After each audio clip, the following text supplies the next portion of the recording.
The 7 dark sides of mindfulness you're not being told.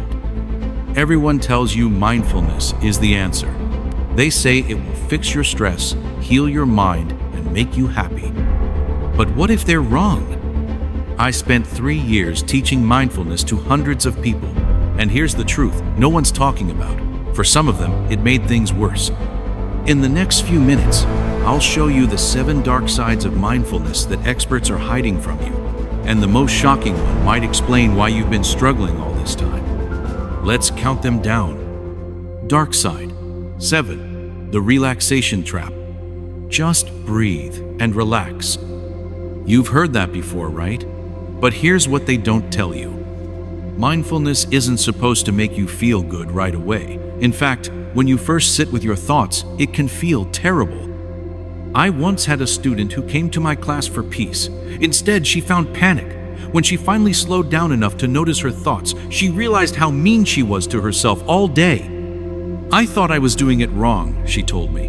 No one warned me I'd feel worse before I felt better. The relaxation trap is when we expect mindfulness to be like a spa day. But real mindfulness is more like cleaning out your garage. You have to face the mess first. And speaking of messes, dark side. 6. Mindfulness bypassing. Have you ever known someone who uses mindfulness to avoid dealing with real problems? I'm just going to meditate on it, they say, while their life falls apart.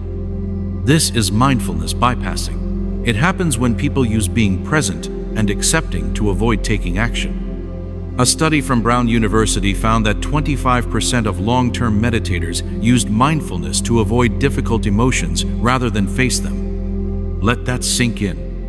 Your boss yells at you unfairly. Instead of standing up for yourself, you mindfully accept it. Your relationship is toxic. Instead of making changes, you stay present with the discomfort. Real mindfulness isn't about accepting bad situations. It's about seeing them clearly so you can respond wisely. But how can you respond wisely when? Dark side.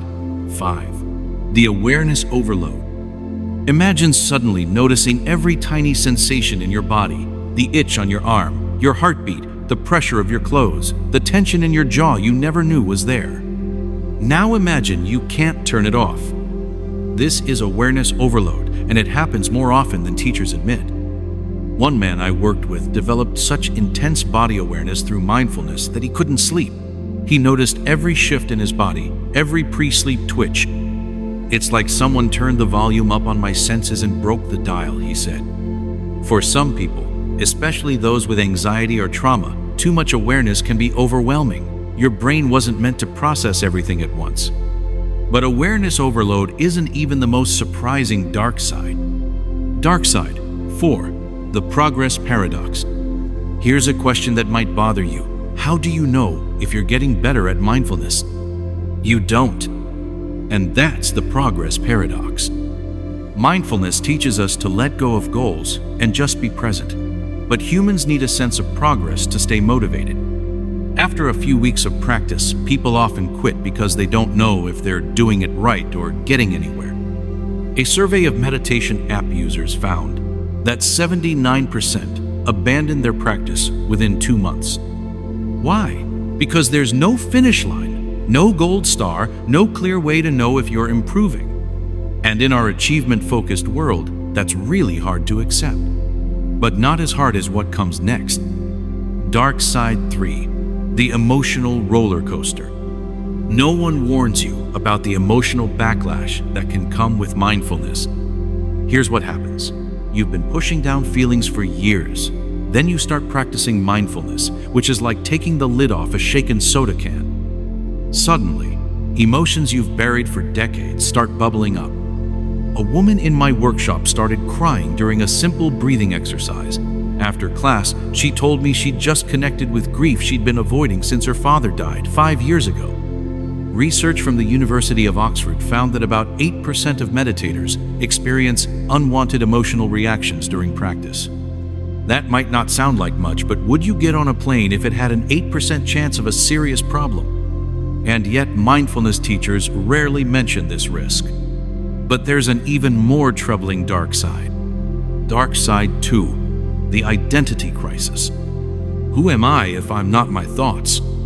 This question has sent some mindfulness practitioners into full existential crises. When you practice looking at your thoughts instead of being caught up in them, something strange can happen. You might start questioning everything you thought was you. Your career ambitions, your political beliefs, your relationships, the stories you tell about yourself. One man who attended a 10-day silent retreat came back and quit his high-paying job, broke up with his girlfriend, and moved across the country. 6 months later, he regretted all of it. I confused detachment with not caring, he explained. Buddhist traditions have teachers and communities to help navigate this shift in identity, but most modern mindfulness lacks this support. So people are left asking, if I'm not my thoughts, who am I?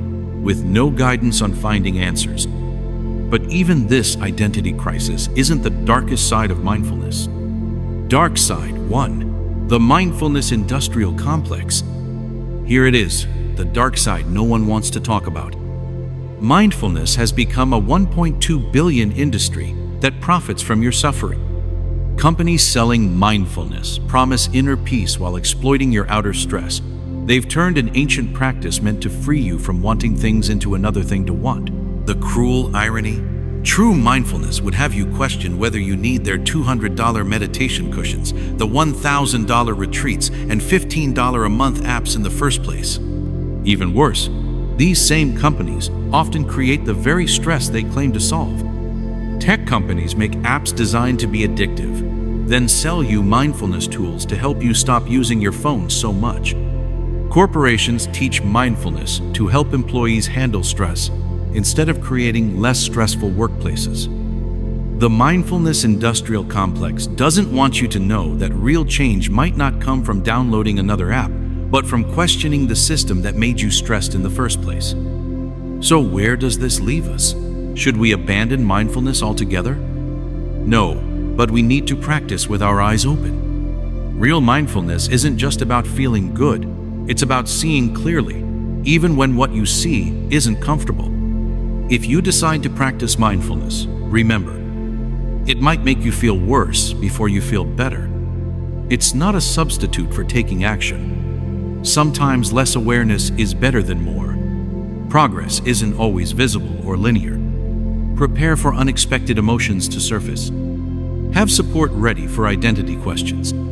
Question anyone who profits from your practice. The truth is, mindfulness itself isn't the problem. It's the way it's being taught, sold, and practiced in our culture. The ancient teachers who developed these practices warned of these very pitfalls, but those warnings have been stripped away to make mindfulness more marketable. So if you've tried mindfulness and struggled, it's not your fault. You've been sold a sanitized version that sets many people up for failure. Real mindfulness includes embracing the dark sides too. Because true peace doesn't come from avoiding the shadows, it comes from learning to see in the dark. If you found this helpful, hit subscribe for more honest conversations about mental health practices. Next week, I'll share the 3 mindfulness techniques that actually work, even for skeptics. Until then, remember, sometimes the most mindful thing you can do is question what you're being told about mindfulness.